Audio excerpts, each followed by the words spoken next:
विश्वास वही, रफ्तार नहीं।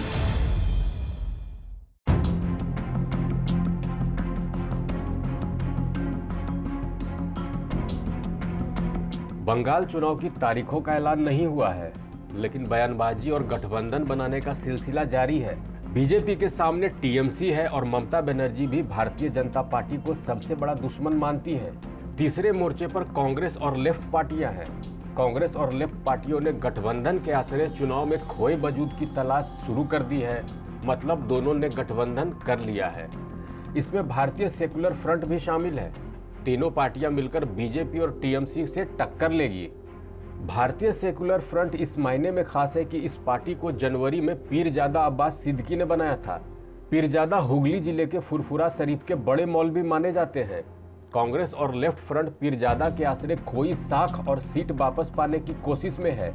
इस गठबंधन ने कहीं न कहीं असदुद्दीन ओवैसी की बेचैनी को बढ़ाने का काम किया है। प्रभात खबर वेबसाइट की रिपोर्ट के मुताबिक बंगाल की लड़ाई कांग्रेस, टीएमसी और लेफ्ट कांग्रेस भारतीय सेकुलर फ्रंट के बीच होती दिख रही है।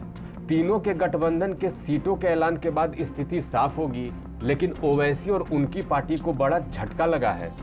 बंगाल चुनाव के बाद गठबंधन की स्थिति साफ हो चुकी है। इसमें एआईएमआईएम पीछे रह गई है।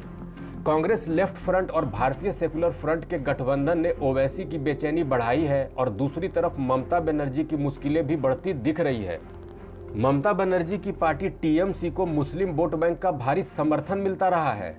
2011 से ममता बनर्जी को सत्ता में रखने में मुस्लिम वोट बैंक अहम भूमिका निभा चुका है। इस बार बीजेपी घुसपैठ, एनआरसी, जय श्री राम नारे को मुद्दे के रूप में उठा रही है।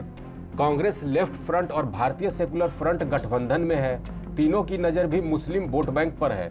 विधानसभा चुनाव के संग्राम में अलग थलग पड़े असदुद्दीन ओवैसी भी मुस्लिम वोट बैंक की बदौलत गेम चेंजर बनने का दावा करते रहे हैं।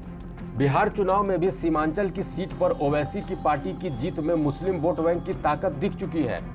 वैसे भी ओवैसी और उनकी पार्टी को वोट कटवा कहा जाता है। दिलचस्प बात यह है कि सभी पार्टियां एक दूसरे पर वोटों के ध्रुवीकरण का आरोप लगा रही है। अब आने वाला कल बताएगा कि बंगाल चुनाव में ओवैसी एकला चलेंगे कि गठबंधन की गांठ मजबूत करेंगे। इस अपडेट में इतना ही। बने रहिए हमारे साथ और देखते रहिए प्रभात खबर।